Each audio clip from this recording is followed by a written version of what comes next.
श्री बृहद भागवतामृतम द्वितीय खंड चतुर्थ अध्याय। हम लोग सुन रहे थे। श्री गोप कुमार जी अयोध्या में पहुंच गए। वहां पर राम जी के दर्शन से उनको बड़ा आनंद होता है हृदय में, किंतु बीच बीच में थोड़ा दुख भी हो जाता। कैसा दुख? यहाँ पर बताया था, दुख जैसा प्रतीत होता।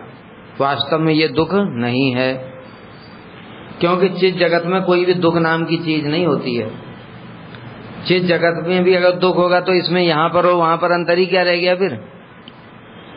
ये जगत दुखों का घर है, दुखालयम, दुखों का घर है ये जगत। और चित जगत है सुखालयम, वो सुखों का ही घर है। इसलिए वहां पर सुख के अतिरिक्त अन्य कुछ भी नहीं है। वहां दुख जैसा जो प्रतीत हो रहा है उसके अंदर भी सुख ही है। और जो दुख जैसा प्रतीत होता है वो केवल मात्र कृष्ण की लीलाओं के लिए ही होता है। जैसे कल उदाहरण दिया था कि कृष्ण रास से अंतर्धान हो गए और गोपियों ने विरह गीत गाया। विरह में रो रही हैं, व्याकुल हैं, क्रंदन कर रही हैं, लेकिन उनका ये क्रंदन दुख नहीं है, उसमें भी आनंद होता है। कितना आनंद है उसको हम समझ भी नहीं सकते अपनी बुद्धि से। गोपियां कृष्ण को ढूंढते ढूंढते उनके प्रेम में इतनी आविष्ट हो गई कि उनकी लीलाओं का ही अनुकरण करने लगी। अपने आप को ही कृष्ण समझने लगी। एक और कोई पूतना वध की लीला, कोई दूसरी कोई लीला, इस प्रकार से उन्होंने लीलाएं करना प्रारंभ कर दिया। इतना आविष्ट हो गई कृष्ण के प्रेम। तो ये हमारी कल्पना से अतीत की बात है। इसको हम अपनी बुद्धि के द्वारा नहीं समझ सकते कि इसमें क्या सुख है।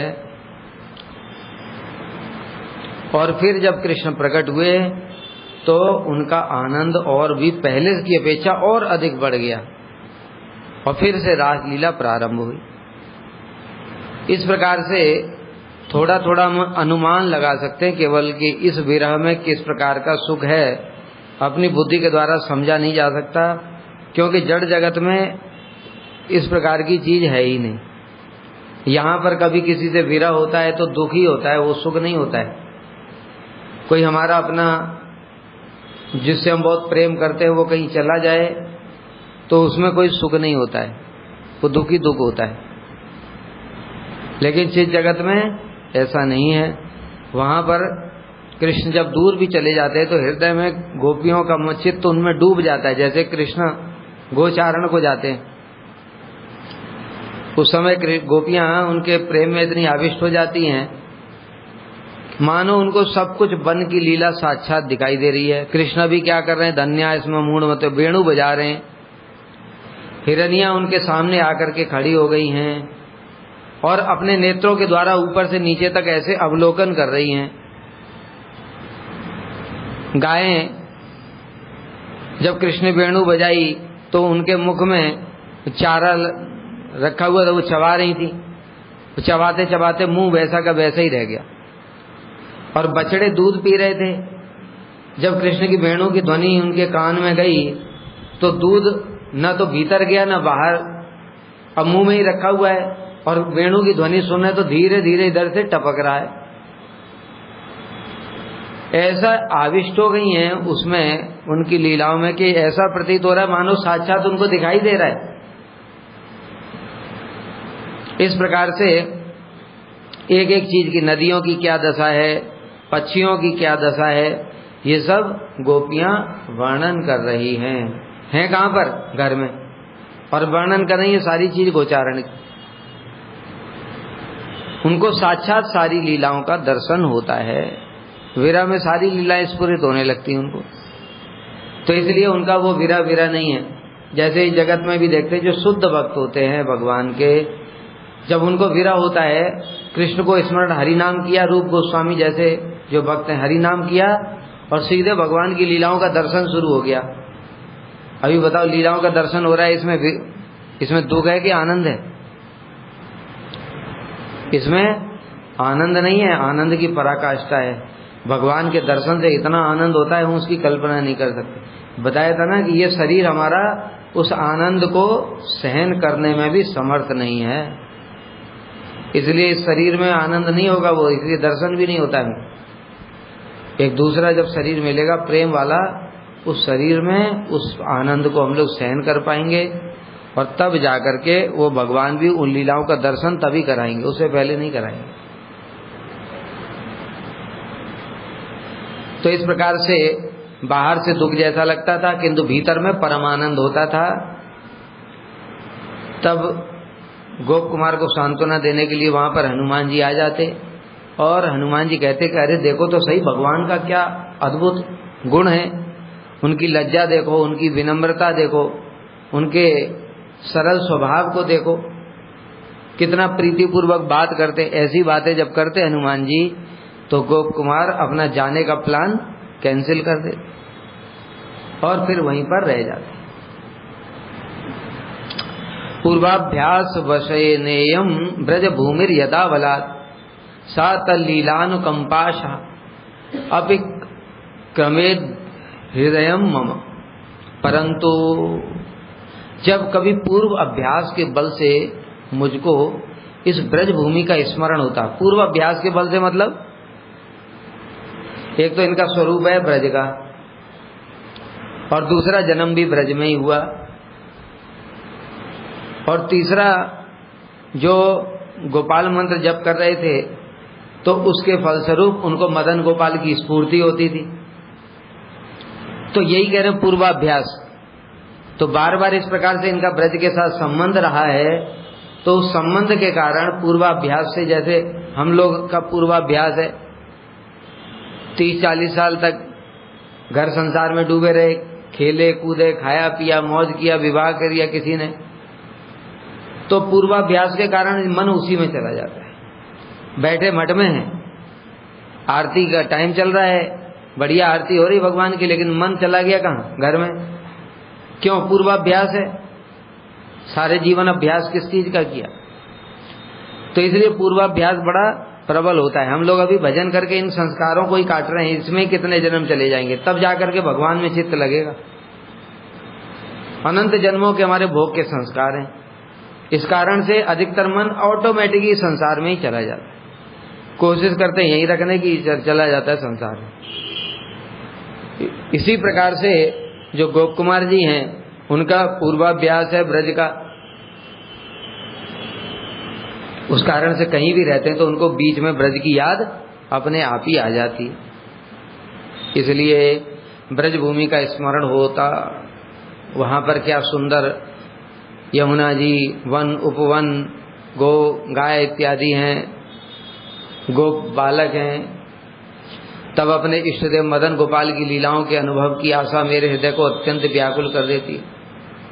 तो जो मदन गोपाल की जो लीलाएं हैं, उनको दर्शन करने के लिए इनका चित्त बड़ा व्याकुल हो जाता है, क्योंकि मदन गोपाल की लीलाएं पहले उन्हें स्फुरित होती थी कि कृष्ण बंसी बजा रहे हैं, गोचारण के लिए जा रहे हैं, गोपियों के साथ में हास प्रयास कर रहे हैं, इस प्रकार से ये सब लीलाएं। जब ये लीलाएं याद आ जाती तो उनको चित्त बड़ा व्याकुल हो जाता। जो कुछ बलपूर्वक आरोप किया जाता है वह चिरस्थायी नहीं होता। यहाँ पर एक और भी बात बता रहे हैं। हम लोग जैसे बलपूर्वक आरोप करते हैं, मैं साधु हो गया, ये हमारा बलपूर्वक आरोप है, साधु तो बने नहीं। क्यों? चित्त में अनंत जन्मों के भी भोग वासनाएं। तो फिर कुछ देर के बाद देखते हैं, जैसे ही बढ़िया बढ़िया भंडारे में रबड़ी रसमलाई खीर पूड़ी आया, और बस जो साधुता वाला जो गुण है वो तो गायब ही हो जाता है और अपना वास्तविक स्वरूप प्रकाशित हो जाता है। एक बार का इसमें स्मरण हो रहा है, गाजियाबाद में ही रहते थे, एक शादी में गए थे, तो उसमें जाड़े के टाइम बड़े बड़े लॉयर, एडवोकेट और वो सब जज, उन सब की शादी में वही सब लोग आए थे। स्टेनो सब, जैसे कोर्ट से रिलेटेड लोग थे, अधिकतर बड़े बड़े अधिकारी थे। जब रसमलाई बटनी, वो क्या आइसक्रीम बटनी शुरू हुई तो सब भूल गए, और ऐसे जैसे बच्चे झपट्टा मारते ऐसे वहां लड़ाई झगड़ा शुरू हो गया। और मैं बाहर से दूर से देख करके इतनी हंसी आ रही मुझे। बहुत पहले की बात है, उस समय वीडियो नहीं थे, नहीं तो वीडियो बना लेता। तो कहने का क्या मतलब, बलपूर्वक आरोप कर रहे हैं हम ये हैं वो हैं, लेकिन अंदर में जैसे ही वो जो वास्तविक गुण है भोग वृत्ति वाले वो प्रकाशित हो जाते हैं। तो आरोप की हुई वस्तु ज्यादा देर तक टिकती नहीं, लेकिन स्वाभाविक रूप से जैसे रघुनाथ दास गोस्वामी, रूप गोस्वामी, सनातन गोस्वामी हैं, इनके सामने इनको आरोप नहीं करना पड़ता। ये स्वाभाविक रूप से साधु हैं, इसलिए दुनिया की कोई भी वस्तु आती है उनकी तरफ इनकी दृष्टि नहीं जाती। हरिदास ठाकुर जी के सामने स्वयं माया देवी आ गई। वैश्या की तो बात छोड़ दो, वैश्या तो क्या सुंदर है, उससे ज्यादा तो अप्सराएं सुंदर हैं। और माया देवी तो पूरे ब्रह्मांड की स्वामिनी है, उसका क्या सौंदर्य होगा। स्वयं माया देवी आ गई, लेकिन हरिदास ठाकुर लेस मात्र भी विचलित नहीं हुए। एक अप्सरा को देखने से ही विश्वामित्र की 60,000 साल की तपस्या बेकार हो गई। क्यों? आरोप कर रहे थे, मैंने इंद्रिय संयम कर लिया है, आरोप हो रहा था। इंद्रिय संयम तो हुआ नहीं, केवल आरोप हो रहा था। जैसे ही सामने अप्सरा दिखी तो इंद्रिय संयम गायब हो गया। समझ गए? इसलिए शास्त्र में बताया ये बात, पद्म पुराण में श्लोक है, मुनियों भी नारी चरित्र लोलुपा। मुनि लोग भी नारी चरित्र के लोलुप होते हैं। नारी के सौंदर्य आकर्षण से मुग्ध होकर के सब तपस्या और सब छूट जाती है उनकी। सयेन विजितो लोके हरिभक्ता तद उच्यते। अगर कोई उसको जीत सकता है तो वो केवल भगवान का भक्त ही है। बाकी तपस्वी, योगी, ज्ञानी, ध्यानी कोई भी ये नारी को जीत नहीं सकता है। ऐसा भले ही लगता है कि उसने जीत लिया इंद्रियों को, लेकिन जीत नहीं सकता। कारण क्या है? इंद्रियां माया की बनी हुई हैं और स्त्री भी माया की बनी हुई, तो माया की चीज माया की तरफ आकर्षण हो जाती है। लेकिन भक्त कैसे जीत लेता है? भक्त की जो इंद्रियां वो माया की नहीं है, अब वो चिन्मय हो चुकी हैं। और जो स्त्री है या अप्सरा या जो कुछ भी इस ब्रह्मांड में जो कुछ भी है सौंदर्य की बात, वो है माया का बना हुआ। और भक्तों की इंद्रियां हो गई चिन्मय। और चिन्मय वस्तु माया की तरफ आकर्षण नहीं होती। सिद्धांत को समझो क्यों नहीं होता है। मूल खाली याद करने से नहीं होता, हर चीज को प्रॉपर समझना चाहिए। भक्तों का चित्त क्यों आकर्षण नहीं होता है? क्योंकि उनका मन चिन्मय हो गया। अब चिन्मय मन में कृष्ण की बात चलती रहती है तो माया की तरफ जाती नहीं। उनकी आंखें चिन्मय वस्तु को देखना चाहती हैं, मतलब कृष्ण और उनकी लीलाओं को, तो जड़ वस्तु की तरफ उनकी नेत्र नहीं जाती। रूप रस गंध सुगंध, रूप रस गंध और क्या शब्द स्पर्श, उनकी जो कान है वो चिन्मय हो चुके हैं। उनको कृष्ण का मधुर वाणी अच्छी लगती है, इसलिए माया की स्त्रियों की वाणी उसको अच्छी नहीं लगती। तो इस कारण से जो भक्त होते हैं वो माया को जीत लेते हैं, क्योंकि भगवान की कृपा से, भक्ति के प्रभाव से उनकी इंद्रियां चिन्मय हो जाती हैं। अब चिन्मय वस्तु जड़ की ओर आकर्षण नहीं होता। जब तक इंद्रियां जड़ हैं तब तक जड़ की ओर आकर्षण होता। और तपस्या से इंद्रियां चिन्मय नहीं होती, जड़ ही रहती। ठीक है? तो इस प्रकार से जो बलपूर्वक आरोप किया जाता है किसी चीज का, तो वो ज्यादा दिन तक चलता नहीं है। यहां पर ये बात क्यों कह रहे हैं? बलपूर्वक आरोप वाली बात क्यों कह रहे हैं? क्योंकि गोप कुमार बलपूर्वक आरोप कर रहे थे।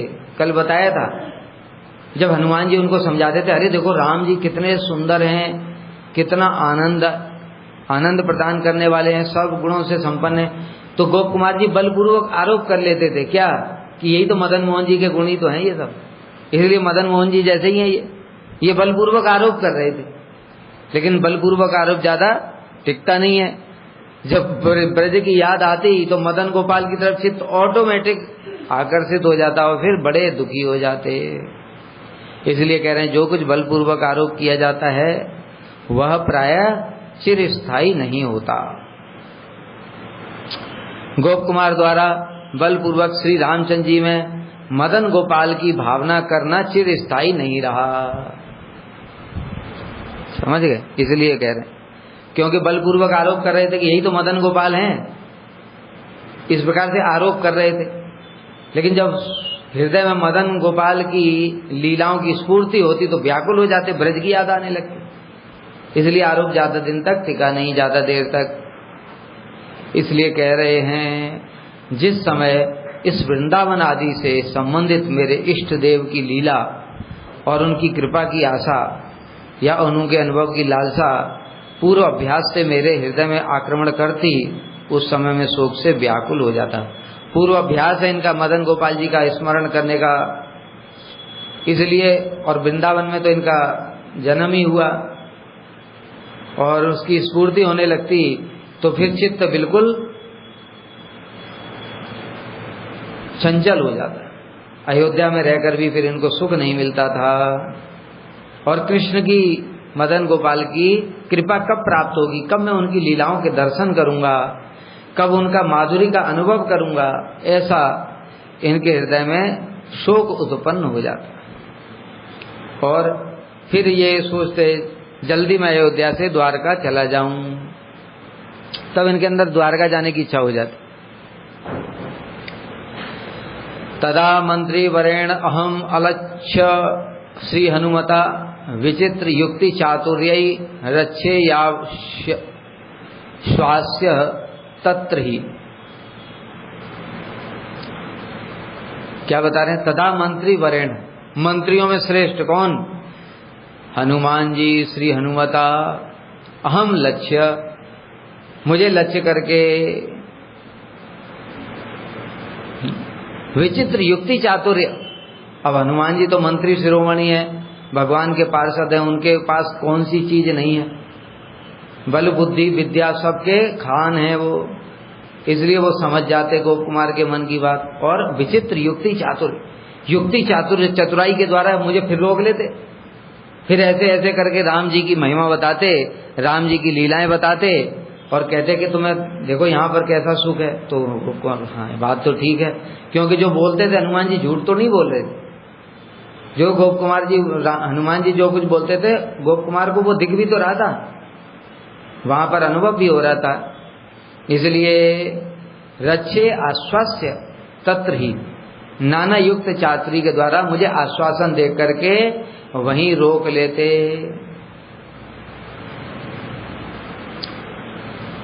हनुमान जी एक और बात बताई थी, इस जगत में सब अंतर्यामी,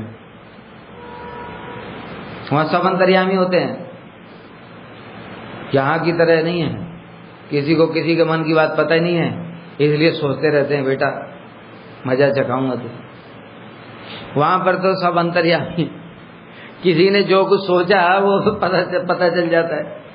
एक तो वहां किसी का कुछ गलत सोच ही नहीं सकते, क्योंकि जो ये गलत सोचते हैं वो यहां से वहां जा ही नहीं सकते। वहां पर कौन लोग जाते हैं? जो परफेक्ट होते हैं, जो केवल कृष्ण की सेवा की इच्छा रखते हैं, वही लोग जा सकते हैं वहां। इसलिए भगवान उनके अंदर अंतर्यामी वाला गुण भी दे देते हैं। वो भगवान के भी मन की बात जान जाते हैं, भगवान को क्या चाहिए, तभी तो सेवा होती है। नहीं भगवान को सोच रहे हैं और हमारी जैसा सेवक हो तो पता ही नहीं है गुरु जी क्या सोच रहे हैं क्या नहीं सोच रहे हैं। गुरु जी ने आदेश भी दिया तो उसमें भी अपनी टीका लगा देंगे।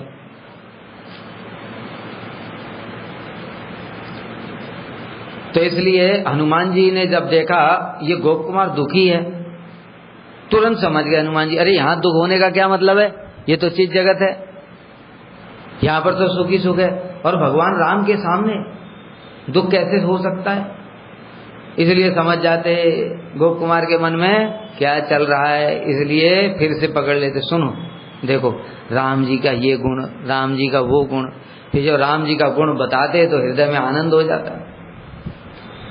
यदि कहो कि इस प्रकार का आश्वासन दे करके अयोध्या में रोकना कैसे संभव था, इसके लिए कह रहे हैं रघुनाथ जी के श्रेष्ठ मंत्री हनुमान जी मेरा मनोभाव जान करके ये द्वारका जाना चाहता है, मेरे चित्त के अनुकूल बातों द्वारा मुझे सांत्वना देते और मुझे उस स्थान पर रखते, अर्थात मैं किसी प्रकार से भी अयोध्या का त्याग न कर पाऊं।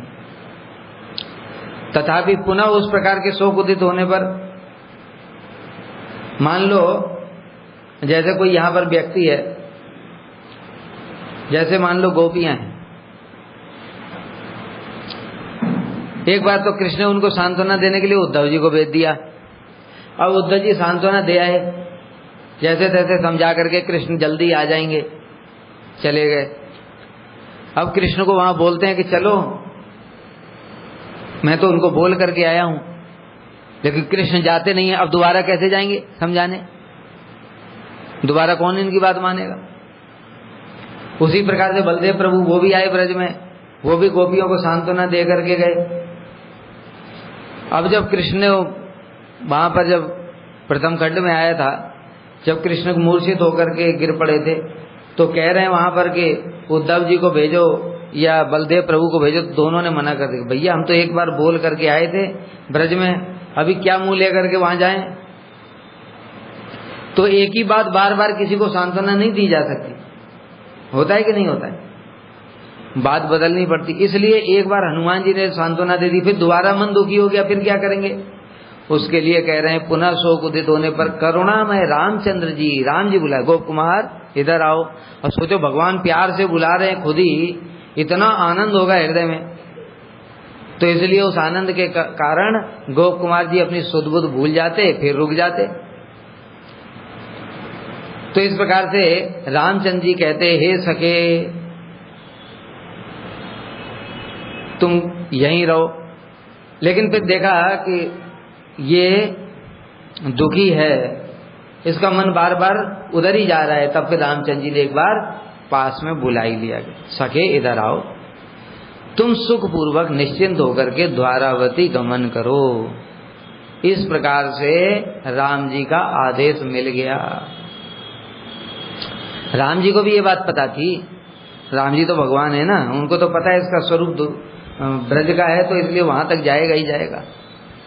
लेकिन तब भी भगवान भी अपने भक्तों से प्रेम करते, इसलिए बार बार रोक लेते थे, कुछ दिन और रह जाओ, कुछ दिन और रह जाओ।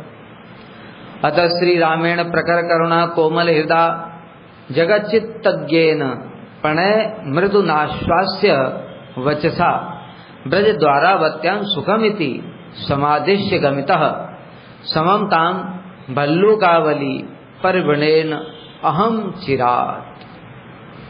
इति श्री बृहद भागवतामृते श्री गोलोक महात्म खंडे बैकुंठ नाम चतुर्थो अध्याय। बैकुंठ में पहुंच गए और बैकुंठ से आगे चले गए। इस अतः श्री रामेण, इस प्रकार से राम जी के वचनों द्वारा कोमल हृदय वाले, प्रखर करुणा कोमल हृदय, राम जी का अत्यंत कोमल चित्त है। और जगत चित्तज्ञेन, जगत के जितने भी जीव हैं, राम जी उन सबके मनोभाव को जानने वाले हैं, अंतर्यामी ना भगवान, इसलिए जानते हैं ये गोप कुमार के हृदय में क्या चल रहा है, क्यों बार बार दुखी हो रहा है। इसलिए रामचंद्र जी ने बुलाया, प्रणय प्रेम पूर्वक, मृदुन आश्वास्य वचसा, प्रेम पूर्वक बुलाया और बड़े कोमल कोमल वचनों के द्वारा आश्वासन प्रदान किया। क्या कहा? ब्रजम, ब्रज द्वारावत्याम, ब्रज माने, ब्रज माने,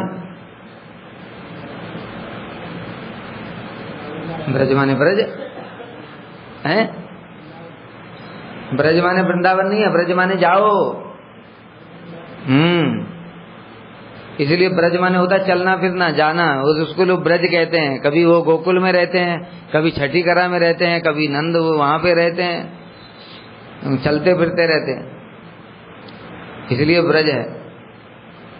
ब्रज द्वारावत्याम, द्वारावत्या जाओ, सुखमिति, सुख पूर्वक, समाधिस्य गमितः, हे गोप कुमार तुम सुख पूर्वक द्वारावती अर्थात द्वारका चले जाओ। और सममताम, इस प्रकार से बोल करके रामचंद्र जी ने, अब ये द्वारावती जाएगा कैसे? कोई साथ में भेजना पड़ेगा, नहीं तो पहली बार है, इसको कोई रास्ते ही नहीं पता है। इसलिए भल्लुकावली, भालूपति, भालूपति कौन है? जामवंत, जामवंत जी को बुलाया, कहा जामवंत ये गोप कुमार को तुम द्वारका छोड़ाओ। तो जामवान जी आए, भालूपति जामवान जी, और मुझे शीघ्र ही द्वारका ले जाने का आदेश प्रदान किया।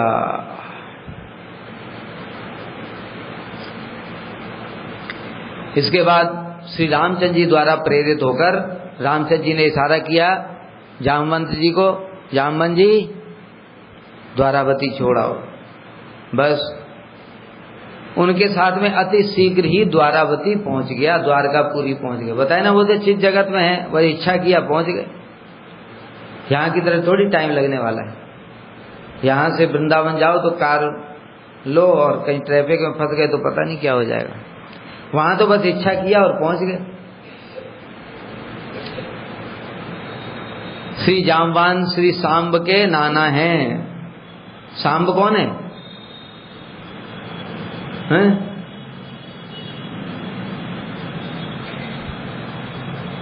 कृष्ण की पत्नियों, 8 पत्नियों के मुख्य के नाम क्या क्या हैं?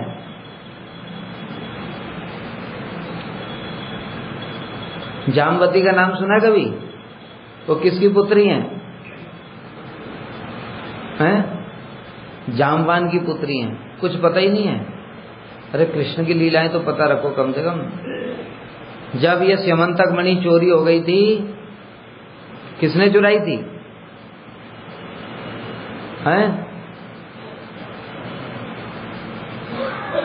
जामवान ने नहीं चुराई थी भैया। ये जो कौन है उनकी पत्नी? सत्यभामा। सत्यभामा के पिता कौन थे? सत्राजीत। उसकी जो सत्राजीत के शायद भाई ने चुराई थी।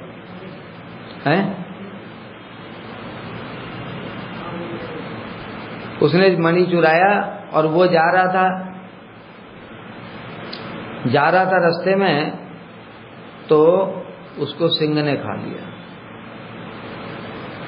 सिंह ने खा लिया, शेर ने, जंगल में शेर ने खा लिया मार करके। और जामवान जी आए, जामवान ने वो शेर को मार करके उसे वो मणि ले ली और मणि ले आए अपनी गुफा में, और अपनी गुफा में ला करके अपनी बेटी थी इनकी जामवती, इसको दे दिया। ये खेलती रहती थी गुफा के अंदर, लेकिन वो साधारण मणि तो थोड़ी थी, वो तो दिव्य मणि थी। सारा गुफा में प्रकाश हो जाता था, बच्चों की तरह खेला करती थी। जब कृष्ण के ऊपर आरोप लगा तो कृष्ण का ठीक है, हम ढूंढ करके लाते हैं। और ढूंढने के लिए गए, ढूंढते ढूंढते जामवान की गुफा में पहुंच गए। वहां गुफा में जब पहुंचे तो वहां देखा जामवंत को, और जामवंत को देखते ही तो भगवान को स्मरण हो गया, ये मेरा परम प्रिय भक्त है, इसने मेरी कितनी सेवा करी है। इसलिए वहां पर दोनों के बीच में फिर थोड़ी देर में युद्ध शुरू हो गया। युद्ध शुरू हो गया, उन्होंने मणि मांगी, उन्होंने कहा मणि नहीं मिलेगी तो हमें मुझसे युद्ध करना पड़ेगा। तो ठीक है, युद्ध करने लगे। 27 दिन तक युद्ध चलता रहा। अभी जामवंत सोचने लगे, हारने लगे, थकने लगे कि ये कौन है जिससे मैं युद्ध नहीं जीत पा रहा हूं। हमने रावण जैसे बड़े बड़े असुरों के हालत खराब कर दी, ये कौन हो सकता है। तो सोचने लगे निश्चित रूप से मेरे प्रभु ही होंगे, इसलिए हाथ जोड़ करके खड़े हो गए। तब भगवान ने उनको राम स्वरूप में दर्शन दिया। राम स्वरूप में दर्शन दिया, तब जामवंत जी बोले कि प्रभु ये मेरी कन्या है, आप इससे विवाह कर लो। तब जामवती के साथ में कृष्ण का विवाह हुआ। उनके पुत्र थे सांब, इसलिए बताया सांब के नाना है जामवंत जी।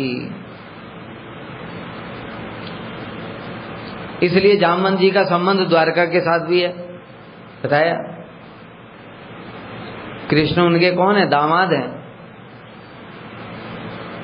इसलिए द्वारका के साथ भी उनका प्रिय संबंध था। श्री रामचंद्र जी ने किस प्रकार से जामवंत जी को प्रेरित किया,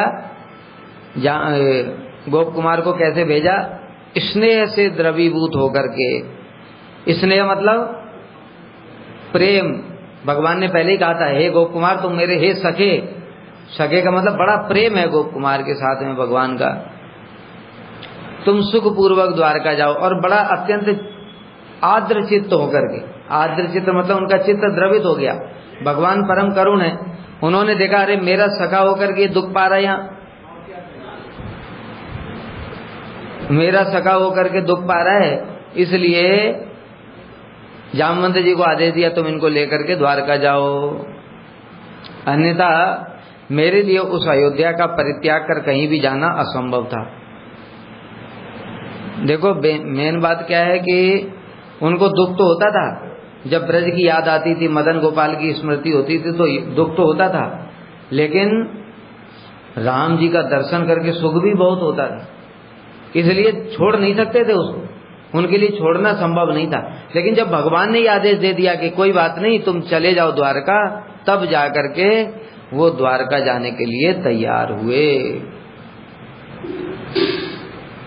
तो कोई पूछे कि रामचंद्र जी ने ऐसा आदेश क्यों दिया कि तुम अयोध्या छोड़ करके द्वारका चले जाओ? कारण है कि वे जगत के लोगों की चित्तवृत्ति से अनुगत हैं, अवगत हैं, सबकी चित्तवृत्ति जानते भगवान, किसके मन में क्या चल रहा है। वे जानते थे कि मैं मदन गोपाल के चरणों का उपासक हूँ। राम जी जानते हैं, इसलिए इसको यहाँ पर दुख होता है बीच बीच में।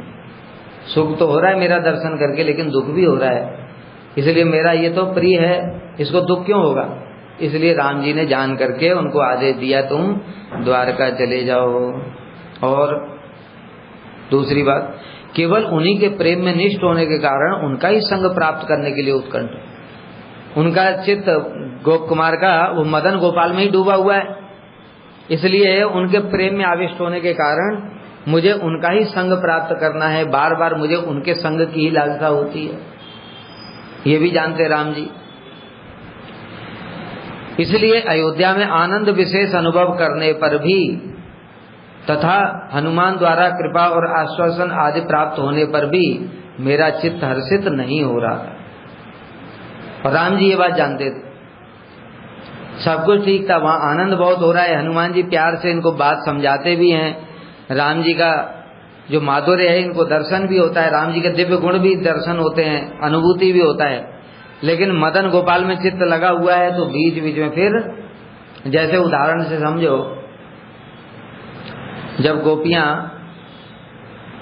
रास चल रहा है गोवर्धन में और कृष्ण रास से अंतर्धान हो गए, गोपियां उनको ढूंढ रही हैं, ढूंढते ढूंढते पैठाग्राम में पहुंची,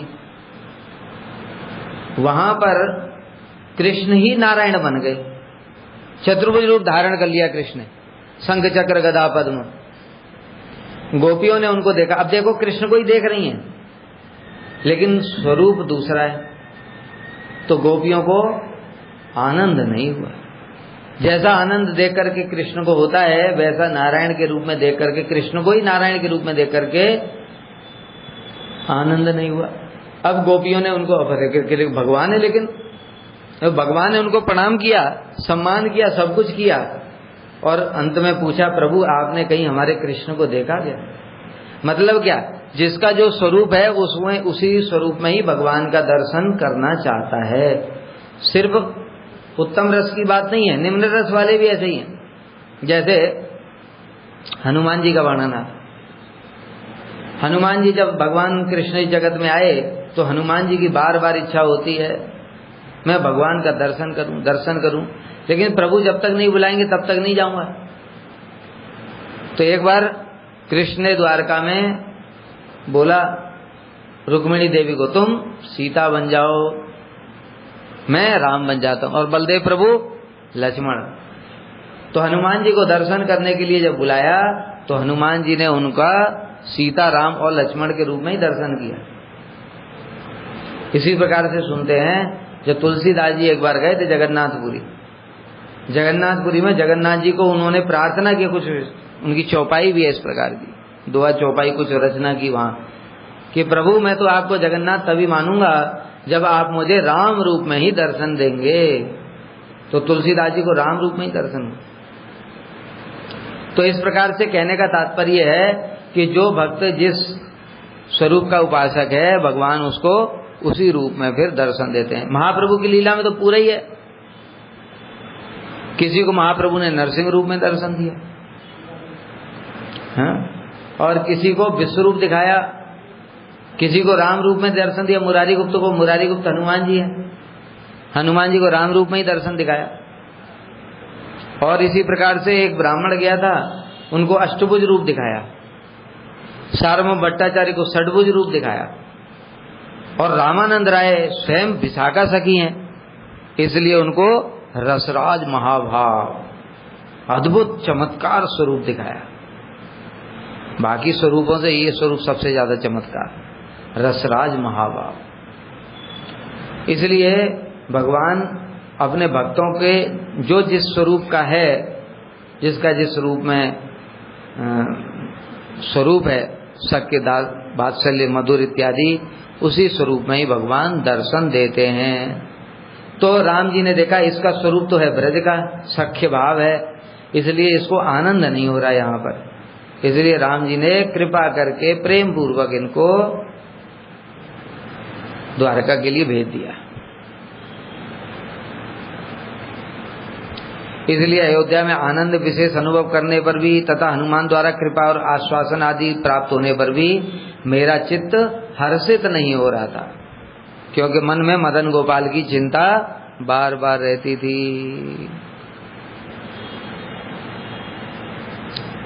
अपितु अनुतप्त हो रहा था।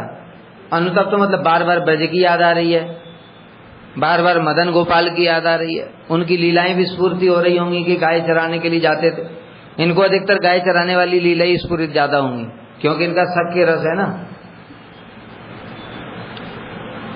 अर्थात द्वारावती जाने की उत्कंठा के क्रमशः बलवती होने पर चित्त में केवल अनुताप ही हो रहा था। और नारद जी ने इनको पहले ही सब बात बता रखी थी। नारद जी ने पहले ही बताया था कि देखो द्वारका जाना है तो तुम्हें लेकिन जाना पड़ेगा अयोध्या होकर ही, तो वहां जाओगे जब तो राम जी बड़े दयालु हैं, वो तुमको अपने आप द्वारका भेज देंगे। तो मन में वो चलता रहता था प्रभु कब मुझे भेजेंगे। प्रभु तो अंतर्यामी, प्रभु सब जानते हैं, लेकिन तब भी उनकी इच्छा थी कि कुछ मेरा सखा है तो कम से कम कुछ दिन यहीं रहे। लेकिन जब प्रभु ने देख लिया कि इसका मन यहाँ लगता नहीं है, उल्टा दुखी हो रहा है, तो प्रभु ने फिर बोल दिया। किसी प्रकार से शांति प्राप्त नहीं हो रही थी, अतएव रघुनाथ जी द्वारा मुझे अन्यत्र कहीं न भेजकर केवल द्वारावती भेजना ही युक्ति युक्त था कि अब ये द्वारका जाने से ही इसका चित्त शांत हो सकता है। इसलिए कह रहे हैं परम उत्कृष्ट करुणा द्वारा जिनका हृदय सर्वदा कोमल है। भगवान के अवतारों में, सभी अवतारों में करुणा है। अब जो बताया था पहले ही तारतम्य में बताया था, नारायण से भी राम जी की करुणा अधिक होगी और नारायण राम जी से ज्यादा कृष्ण की होगी। जो बताया सब पूरा तारतम्य होता है। शक्ति भी ऐसे ही है। जो शक्ति है, ऐसा मत सोचो कि नारायण तो चतुर्भुज हैं और शंख चक्र गदा पद्म लिए हैं, राम जी तो खाली धनुष बाण लिए हैं, उनकी शक्ति कम है। नहीं, शक्ति उनके राम जी के ज्यादा होगी और कृष्ण की शक्ति तो और ज्यादा। तत्व से तो कोई अंतर नहीं है, लेकिन शक्ति का प्रकाश, जो शक्ति का प्रकाश होगा वो इस प्रकार शक्ति का, भक्त वात्सल्य का, करुणा का, जितने भी गुण हैं वो ऊपर वाले अवतार में नीचे वाले से ज्यादा प्रकाशित होंगे। और कृष्ण तो बंसी लेकर के ही रहते हैं, कभी शंख चक्र गदा पद्म लेते नहीं है ब्रज में, लेकिन उनकी शक्ति का प्रकाश सबसे ज्यादा है, राम जी से भी ज्यादा। कैसे देख लो, क्या शक्ति अद्भुत प्रकाशित करी है जब ब्रह्मोहन लीला के समय। जैसी शक्ति प्रकाशित की है वो अचिंत्य व्यापार है, राम जी का कभी ऐसा सुना नहीं। कृष्ण ही स्वयं बछड़े बन गए, कृष्ण ही स्वयं सखा बन गए। बछड़े और सखा नहीं, जो सखा लोग हैं वो कपड़े भी तो पहने, ये सब एक कलर के कपड़े पहनते क्या? लाखों लाखों करोड़ों करोड़ों सखा हैं, कितने कितने वैरायटी के कपड़े पहने होंगे, वो सब कृष्ण ही बने हैं कपड़े भी। वो कितने अलंकार पहने होंगे, सबके अलंकार एक जैसे होते हैं क्या? सबके अलंकार भी हुए, वो अलंकार भी कृष्ण ही बने हुए। सबके हाथ में लाठी है, बंसी है, किसी के हाथ में सींगा है, किसी के हाथ में कुछ है, वो सब भी कृष्ण ही बने हुए। हमारी कल्पना से अतीत की बात है। और बछड़े, और सिर्फ ये केवल ऊपर से बन गए, ऐसा रूप धारण किया, ऐसा बात नहीं है। उनके अब जैसे यहाँ पर 20 लोग हैं, 20 ब्रह्मचारी हैं मठ में। अब एक ब्रह्मचारी का 19 ब्रह्मचारियों के प्रति भाव भी तो अलग अलग है सबके प्रति। वो भाव भी उन्होंने धारण कर लिया। करोड़ों करोड़ों सखाओं का एक सखा का दूसरे बाकी सारे सखाओं के प्रति क्या क्या भाव है, और फिर उनका अपने माता पिता के प्रति भाव, वो सब का सब कृष्ण ने सेकंड में, मतलब पता ही नहीं चला ब्रह्मा जी को कब ये हो गया, और कृष्ण ने सब धारण कर लिया। और उसके बाद में बछड़े भी खुद ही बने, लाठी भी, बछड़ों की रस्सियां भी खुद ही बने। अब सोचो कृष्ण खुद सखा बने हैं और सखा बछड़े को पकड़ करके लाठी से हाँकते हुए ले जा रहा, मतलब कृष्ण ही स्वयं अपने आप को हाँक करके ले जा रहे। क्या अद्भुत ऐश्वर्य प्रकाशित किया, ऐसा किसी अवतार में सुना है क्या? किसी शास्त्र में ऐसा वर्णन नहीं है।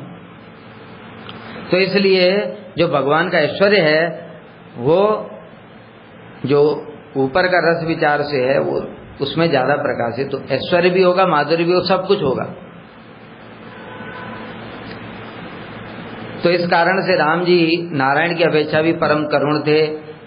इस कारण से अब उन्होंने और इधर उधर भेजना उचित नहीं समझा कि कहीं इसको फिर भेजूं और फिर ये बेचारा परेशान होगा, इसलिए सीधे डायरेक्ट द्वारका भेज दिया। जो दूसरों का स्वल्प मात्र शोक दुख भी सहन नहीं कर सकते, राम जी परम करुण हैं। उन प्रभु श्री रामचंद्र जी ने मेरे सुख के लिए आज्ञा की, मेरे सुख के लिए आज्ञा की उन्होंने, जाओ गोप कुमार चिंता मत करो, तुम सुख पूर्वक द्वारका चले जाओ। मन में बिल्कुल ये मत सोचो कि राम जी को कैसा लगेगा, भगवान को कैसा लगेगा मैं जाऊंगा तो। कहते उनकी चिंता, मेरी चिंता मत करो, तुम सुख पूर्वक द्वारका चले जाओ। और ये अकेले नहीं जा पाएगा, इसके लिए अपने परिकर को बुलाए, जामवंत जाओ उनको छोड़ करके आओ। इस प्रकार से द्वितीय खंड समाप्त हो गया। अब हम लोग तृतीय खंड में द्वारका पहुंच जाएंगे।